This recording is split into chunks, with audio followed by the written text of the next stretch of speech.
네, 이번엔 이제 QT, 즉 양적 축소 또는 연준의 대차 대조표 축소에 대한 이번 FOMC 컨퍼런스에서 드러난 그 내용들을 한번 알아보도록 하겠습니다. 굉장히 중요한 거는 5월부터 가능하다 이렇게 시사를 했다는 거예요. 5월부터 하겠다는 건 아니고요. 돌아오는 다음 그 FOMC 회의 때부터 이것이 가능합니다 이렇게 얘기했다는 거예요. 그런데 여기에서 아주 재밌는 실제 컨퍼런스를 여러분들 한번 보시면요. 진 융이라는 이제 기자의 질문에 파월이 답변하는, 이제 기자들이 막 질문하면 답변하잖아요. 그 중에서 이제 이게 영이라고 읽어야 되는지 잘 모르겠는데, 하여튼 진영이라는 이제 그 기자가 질문을 하니까 뭐에 대해서 질문했냐면은 바로 이 QT에 대해서 대차 대조표 축소 어떻게 할 거냐 요거에 대해서 질문을 했어요. 그런데 뭐 한 대략 20여 명 정도에 가까운 기자들이 질문을 했을 때 파월은 담담하게 다 얘기를 합니다. 뭐 강조하죠. 우리 경제가 강하고 스트롱 이코노미 뭐 얘기해주고, 그다음에 시장의 디맨드, 이 수요가 또 강하고 스트롱 디맨드 뭐 이렇게 얘기를 하는데,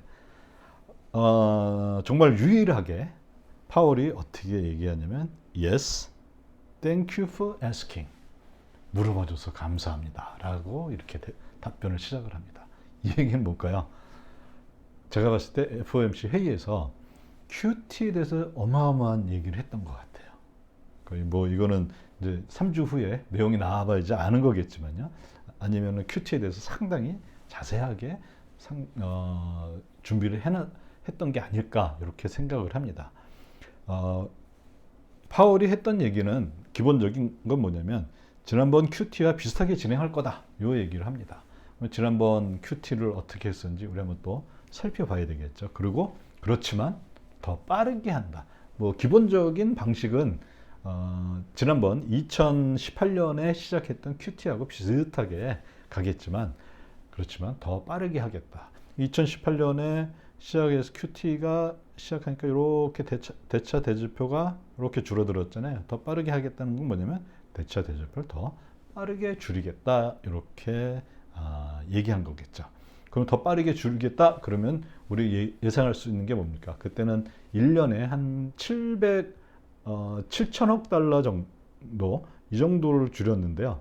6천억 달러 정도로 줄였는데요. 지금은 이거보다 더 빠르니까 뭐 최소한 기본적으로 1년에 1조 달러를 뭐 줄일 수 있지 않을까 이렇게 생각해 봅니다. 1년에 1조 달러니까 3년이면 대략 한 3조 달러. 뭐 보수적으로 생각했을 때 그렇게 생각해 볼 수가 있죠. 그리고 QT는 언제 시작했냐면요. 처음 금리 인상이 2016년에 시작했죠. 그러다가 QT가 시작된 거는 2017년 말이니까 여기 제가 1년이라고 했는데요. 2년 후에 시작을 하는 겁니다. 그러니까 굉장히 금리 인상에 비해서 뭐라 해야 되나요? 굉장히 이제 QT가 지난번 QT보다도 훨씬 빠르게 진행이 되는 거죠. 지난번 QT 했던 거는 여기가 금리 인상 시점이죠. 2016년 초라고 보면 되고요. 그 다음에 여기가 QT죠. 2018년 초니까 2년 만에 QT를 시작한 거예요. 근데 이번에는 자, 그것도 한번 보죠. 지난번에는 2년 만에 금리 인상 후 2년 만에 QT를 했어요. 근데 지금 속도는 어떤 거냐면요. 3월에 금리 인상하고 5월에 FOMC 회의가 있으니까 2년이 아니라 2개월 만에. 자, 아까랑 이게 훨씬 더 빠르게 이렇게 진행이 한다는 거죠. 그래서 저는 또 금리 인상뿐만 아니라 금리 인상의 폭과 속도뿐만 아니라 QT가 진행되는 이 속도, 폭을 봐서도 이번 FOMC에서 파월이 시장에 전해주려고 하는 의도는 나는 이제 그동안 나 비둘기였는데 나 이제 매로 변신했어 라는 그거를 보여주는 게 아닌가 이렇게 생각을 해봅니다. 근데 여기서 이제 중요한 게 현재의 연준의 이 대차 대조표의 크기는 자산 부채가 뭐 같으니까요. 하나만 받으죠. 8.95조, 대략 9조 달러 정도인데요. 이거 보통 이걸 뭐 대차 대조표 축소, 이거를 뭐 대차 대조표 정상화라고 얘기를 하는데요. 도대체 정상화가 얼마까지 가야지 정상화냐? 코로나 이전까지 간다면은 코로나 이전에는 4.5조 달러였거든요. 이게 반을 줄여야 돼요. 그래서 이거 할 수 있을까? 그러면 이거는 매달 1,200억 달러씩 줄여야 된다는 어마어마한 그 금액이 나오고요. 보수적으로 한 6조 달러까지 줄인다.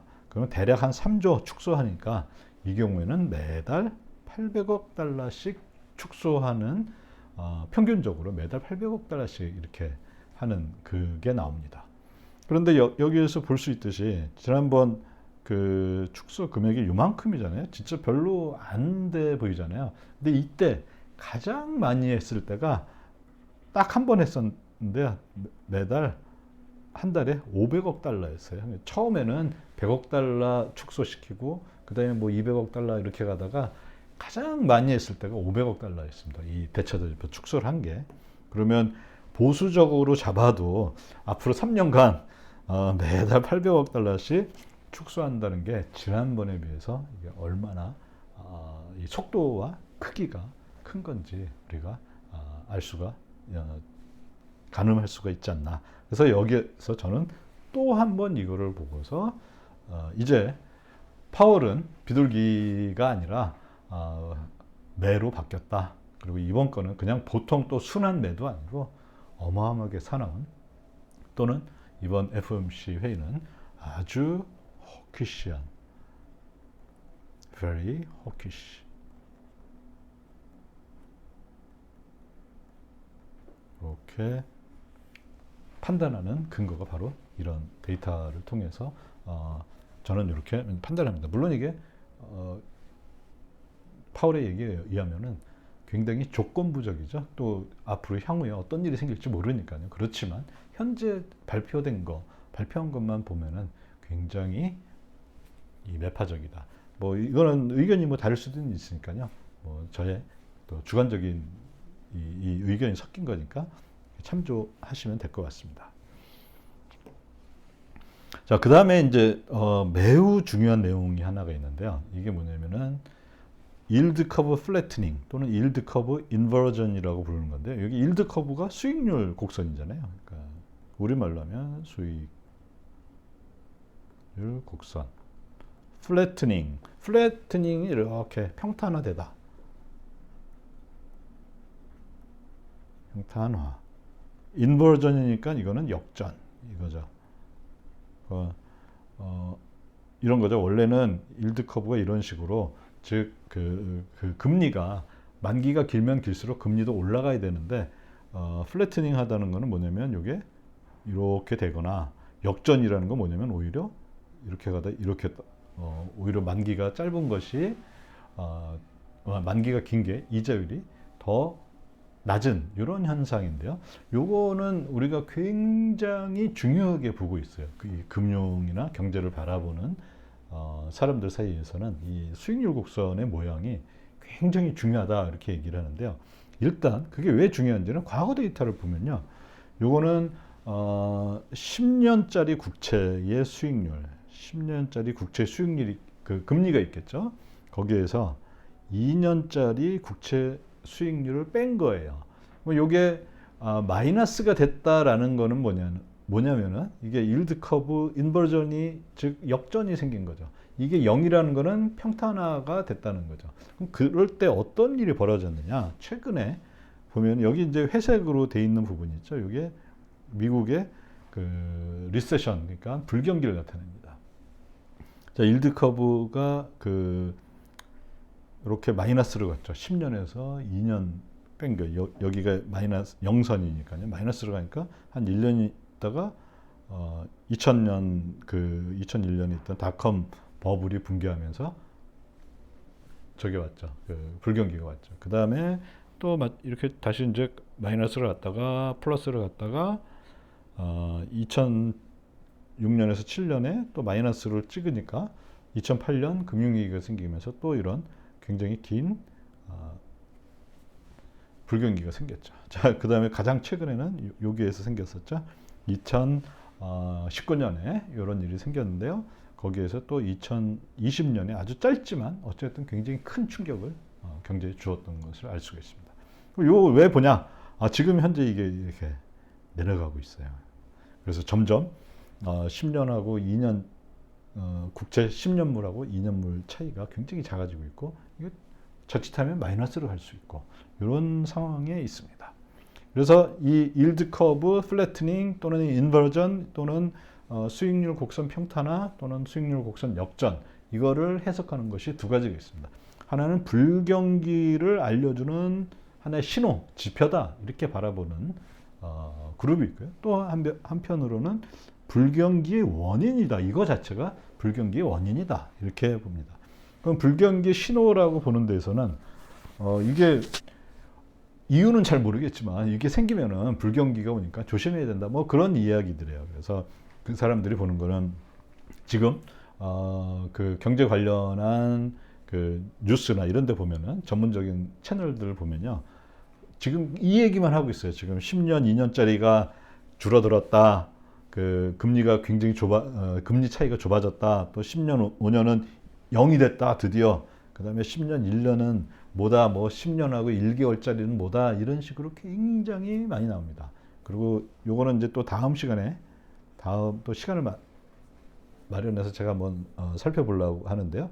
또 이제 좀 더 어려운 얘기하는 사람은 FRA 뭐 라이보 OIS 금리 차이가 뭐 벌어졌다, 또 FRA OIS 금리 차이가 벌어졌다, 이렇게 얘기들 하는데, 이거 벌써 이 저건 뭐야, 이렇게 하시겠지만, 이건 이제 요즘 이제 이 경제에 관련한, 금융에 관련한 뉴스에서 굉장히 핫한 주제들 중에 하나라서 제가 이렇게 이제 했는데, 이것도 물론 다음 시간에 같이 한번 다뤄보도록 하겠습니다.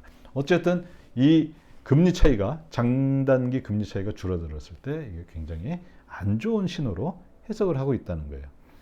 그러면 이거를 불경기의 신호뿐만이 아니라, 단순한 신호가 아니라 원인이다, 이렇게 보는 사람들인데요. 그 사람들의 그 주된 뭐라 해야 되나, 그 논리는 뭐냐면요, 이게 일단 은행의 수익 모델하고 관련이 있어요. 자, 은행은 어떤 수익 모델이냐면은, 은행의 자산과 이 채권을 보면요, 자산에는 장기로 대출을 해주죠. 그래서 렌딩 롱이라고 합니다.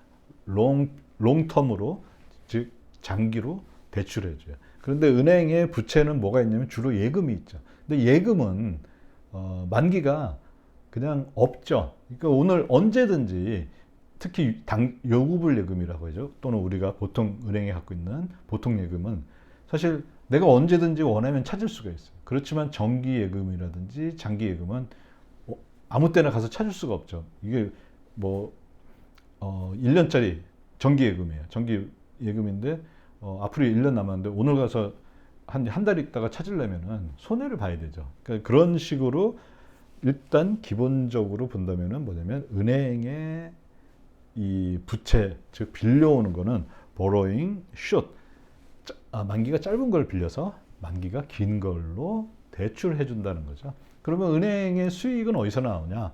이 금리 차이에서 나오는데, 당장 국채가 기준이긴 하지만 다른 이자율도 대부분 국채를 기준으로, 이렇게 국채 더하기 알파 이걸 해주기 때문에요.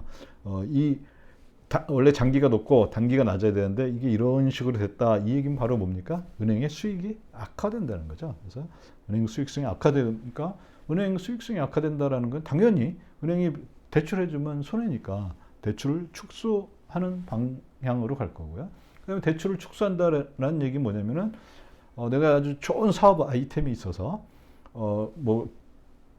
저 기계도 사고 설비도 사고 이거 투자를 하려고 그러는데 투자가 안 되니 어떻게 돼요? 경기 침체가 온다. 굉장히 탄탄한 논리를 갖고 있습니다.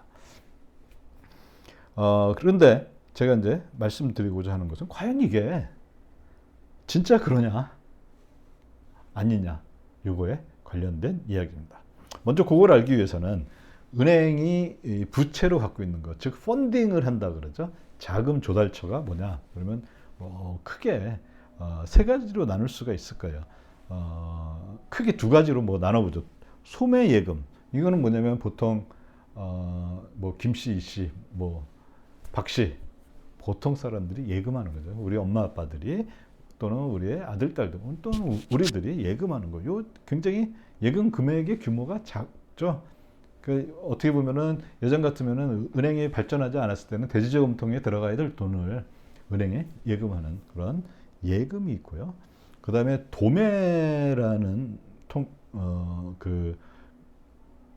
그걸 통해서 은행에 펀딩을 할 수가 있는데 이 도매라는 말 그대로 그냥 자금의 규모가 큰 겁니다. 뭐 100억 단위 뭐 이렇게 굉장히 큰 돈들이 은행에 맡길 수가 있겠죠. 그러면 그거에는 두 가지가 있습니다. 하나는 쇼텀, 굉장히 짧은 단위로 은행에 돈을 맡기고 은행이 빌리고 하는 거죠. 대표적인 게 이게 레포 시장에서 은행이 돈을 빌리고 하는 거죠. 그 다음에 롱텀 펀딩, 이게 있겠죠. 이건 뭐냐면은 굉장히 뭐 예를 들어 1년 이상, 보통 이게 1년 기준으로 하거든요. 1년 이상 은행에 돈을 맡기고 그런 거 대표적인 게 뭐가 있나요? 정기, 뭐 적금 이런 것들이 있겠죠. 그리고 이런 것들은 금액도 좀 크죠. 대체적으로 그 예금보다 훨씬 더 크죠. 그래서 이렇게 크게 세 가지로 나눠볼 수가 있는데요. 이게 금융위기, 보통 이거 GFC라 그러죠. 글로벌 파이낸셜 크라이시스 2008년에 있었던 이걸 이전과 이후로 은행이 펀딩하는 게 굉장히 급격한 변화가 생깁니다. 그러면서 이게 일드 커브의 수익률 곡선에 어떤 영향을 미치는지 한번 알아보도록 해보겠습니다.